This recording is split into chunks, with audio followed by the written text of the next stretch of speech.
पश्चिम बंगाल में जैसे ही operation lotus शुरू हुआ, महाराष्ट्र के डिप्टी सीएम एकनाथ शिंदे बेचैन हो गए थे, क्योंकि उन्हें डर था कि उनकी बार्गेनिंग पावर खत्म हो जाएगी।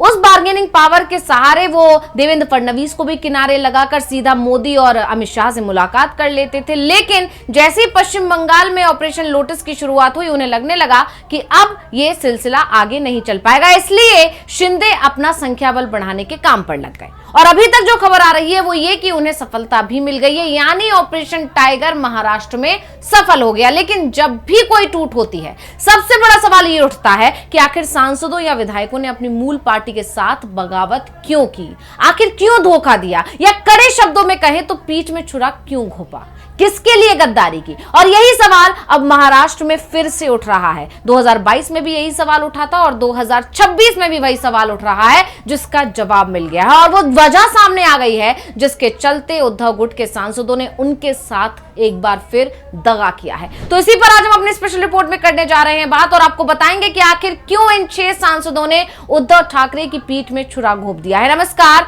मैं हूं अंशिता।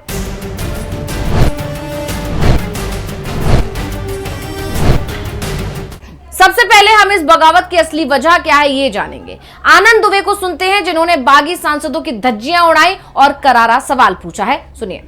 अरे जाना है तो खुल के जाओ ना, ये चोरी छुपे, ये डर डर के, ये लुका छिपी का खेल क्यों। हमारी पार्टी 2022 में एक बार टूट चुकी है, हमें पता है दर्द क्या होता है। उस समय तो बहुत बड़ी गद्दारी हुई थी, उस समय तुम्हारे साथ धोखा हुआ था। अरे इस बार बोल के चले जाते, बता देते कि नहीं रहना है। जब नहीं रहना था हमारे साथ तो 2024 में हमारे नेता श्री उद्धव ठाकरे जी से आपने फॉर्म लिया, चुनाव का टिकट लिया, आपने साधन संसाधन लिए, आपने हमारा चुनाव चिन्ह इस्तेमाल कराया, हमारे वोटरों ने आपको मतदान किया, भारतीय जनता पार्टी के विरोध में महाविकास आघाड़ी के रूप में आपको एमपी बनाया। और जब 2 साल मजे ले लिए आपने एमपी बन के, अब आपको वहां कुछ और मलाई चाहिए, कुछ और मेवा खाना होगा वहां जाकर। लेकिन ये दिखाता है कि लोकतंत्र में कानून नाम की अब कोई चीज है।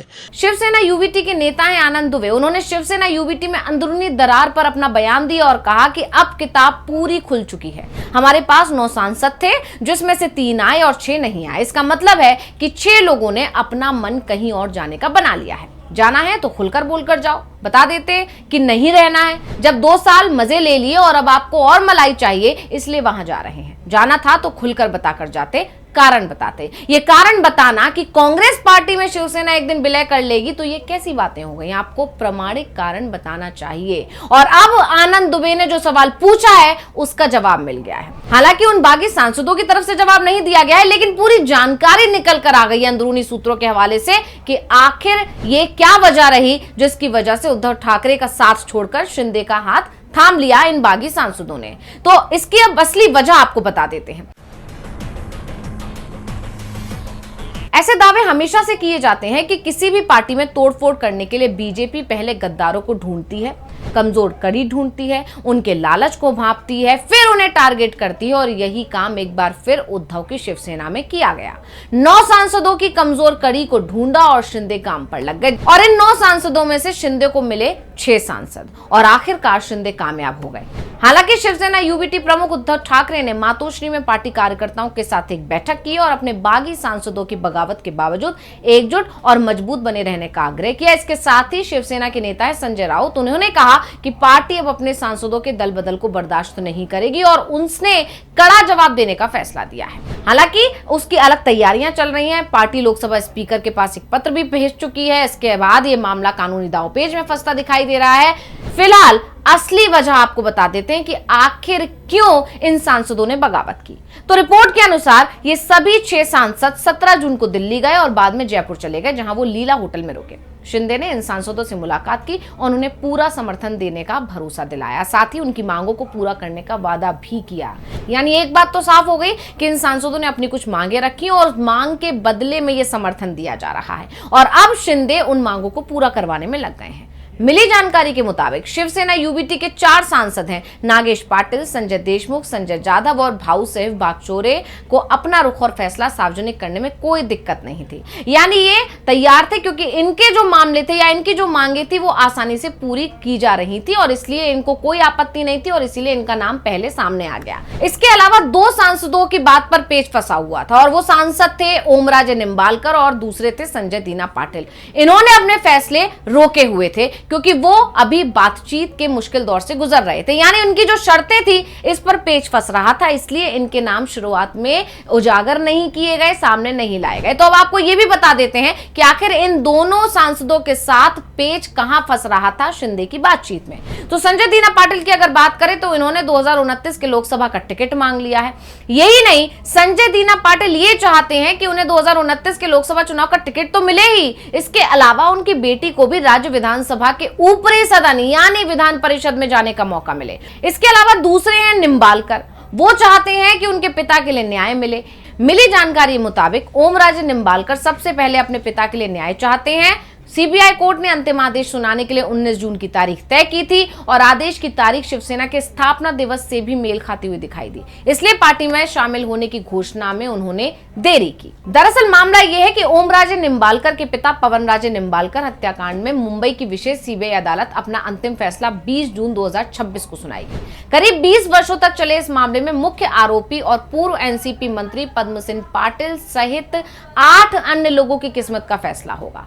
कांग्रेस नेता पवनराजे निंबालकर और उनके चालक की 3 जून 2006 को नवी मुंबई के कलंबोली में गोली मारकर जान ले ली गई थी। सीबीआई का कहना है कि राजनीतिक दुश्मनी के चलते सुपारी देकर यह हत्या कराई गई थी। अब इसको लेकर यह खबर आ रही है कि निंबालकर ने शिंदे के साथ शामिल होने की यही शर्त रखी कि उनके पिता को न्याय मिलना चाहिए। हालांकि ये अपने आप में जायज भी है, लेकिन फैसला वही आना चाहिए जो वो चाहते हैं। ये अपने आप में अहम बात है यहाँ पर, और वो चाहते हैं कि पद्मसिंह पाटिल के खिलाफ सख्त से सख्त कार्रवाई हो, और ये मामला 20 सालों से लटका हुआ है, जैसे कि आप देख सकते हैं। और खबर ये भी आ रही है कि ये फैसला 2 दिन पहले आना था, लेकिन इस मामले को आगे बढ़ाया गया जिससे निंबालकर अपना फैसला बता सकें शिंदे गुट को। और इसकी पूरी जानकारी दी है संजय राउत ने, जो कि उद्धव गुट से राज्यसभा के सांसद हैं। सुनिए क्या कहा उन्होंने। ओमराजे निंबाळकर आहे, ओमराजे निंबाळकर, त्यांचं नाव त्या यादीमध्ये मी वाचलं, आपण दिलेल्या यादीमध्ये। 20 वर्षापूर्वी त्यांच्या वडिलांची हत्या झाली। 20 वर्षापूर्वी पवनराजे निंबाळकर यांची हत्या झाली आणि 20 वर्ष तो खटला सुरू आहे। काल निकाल होता, काल निकालाचा दिवस ठरला, जजमेंट डे मुंबई हायकोर्टात।